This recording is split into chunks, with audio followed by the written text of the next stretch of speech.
विश्व की महाशक्तियों से एक निवेदन भी, चेतावनी भी। विश्व के सबसे अग्रणी महान महानायकों, आप विश्व की कुछ सर्वोच्च महाशक्तियों के धारक हो। इस तरह तुम ही अपने प्रियजनों के साथ इस संसार को सर्वाधिक आदर के साथ भोग रहे हो। परोक्ष रूप से तुम ही विश्व पर शासन कर रहे हो। तो आज जो मैं तुमसे निवेदन कर रहा हूँ, इसमें मेरा स्वार्थ नहीं, तुम्हारा ही भला है। अतः एक पल के लिए अपने स्वार्थ एवं अहंकार से मुक्त हो मेरी बात सुने तथा समझें। यह मेरा आपसे निवेदन है, साथ ही समय की चेतावनी भी। आज का संसार ज्ञात इतिहास का सबसे सुंदर और भव्य संसार है, जो ऐश्वर्य में स्वर्ग के देवताओं से होड़ कर रहा है।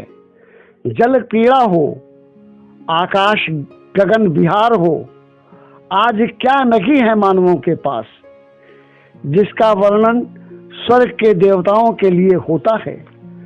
जब भी स्वर्ग की बात आती है, तब वहाँ के चौड़े राजमार्गों का, वहाँ के सुंदर उच्च कई मंजिले भवनों का, वहाँ की सुंदरियों के सौंदर्य प्रसाधनों का, वहाँ के वैभव भव्यता ऐश्वर्य का, तो प्रियजनों, आज का मानव इन सब में देवताओं से कहाँ पीछे रह गया है।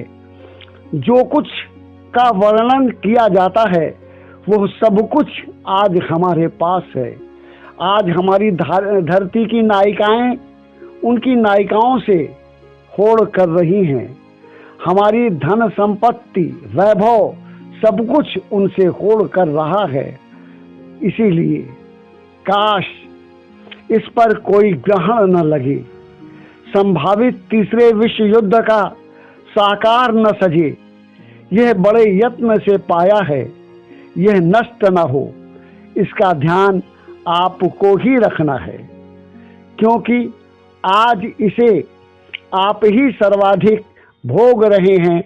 इसीलिए यदि इसे कुछ हुआ तो सर्वाधिक हानि भी आपको ही होगी।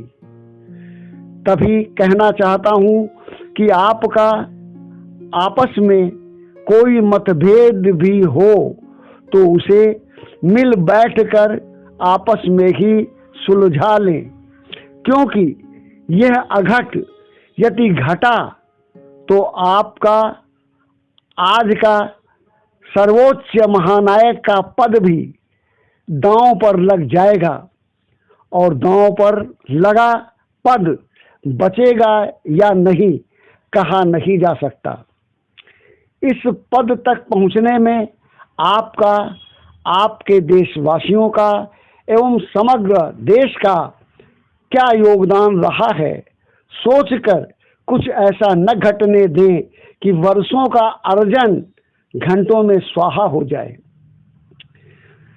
जो स्वार्थ एवं अहंकार सर्वनाश करा दे, उससे बचना बुद्धिमानी है, उचित है। अतः मैं आशा करता हूँ कि आप कैसे भी तृतीय विश्व युद्ध या महायुद्ध को कदापि होने न देंगे। अंत में आपका यह अदना सा सेवक अपनी इस गुस्ताखी के लिए आपसे क्षमा मांगता है, किंतु प्रार्थना करता है कि मेरी बात का ध्यान रखिएगा, क्योंकि यदि युद्ध हुआ तो जो होने पर होगा वो तो होगा ही। बाद का रेडिएशन, बाद का उसका दुष्प्रभाव क्या क्या ना मानव की दुर्गति करेगा, यह सोच के मन कांप कांप उठता है। और क्रोध में आकर कुछ भी कर बैठना बड़ा सरल होता है, समझ में नहीं आता है और हो जाता है। हमारे आदरणीय जनों, अंत में मैं ये कहना चाहता हूँ कि आज का जो हमारा युग है, जो समय है, यह कलयुग है। और कलयुग का जो राजा कली है, उसके पिता क्रोध हैं और माता हिंसा है। हिंसा और क्रोध से उत्पन्न यह कली क्या से क्या न करा दे। और सबसे बड़ी बात यह है कि सृष्टिकर्ता ने इसे मानव मन पर कब्जा करने का अधिकार दे रखा है। अतः यह मन में घुसकर कब अघट को घटा दे, कहा नहीं जा सकता। इसीलिए आदरणीय जनों, मैं यह कह रहा हूं कि अपने मनों पर नियंत्रण रख, दूरदृष्टि से, बुद्धिमानी से निर्णय करें और यह अघट घटने न दें। अब मैं अंत में माँ पद्मा एवं माँ रमा के साथ भगवान श्री कल्कि को प्रणाम कर अपनी बात को यहीं विराम देता हूँ। धन्यवाद।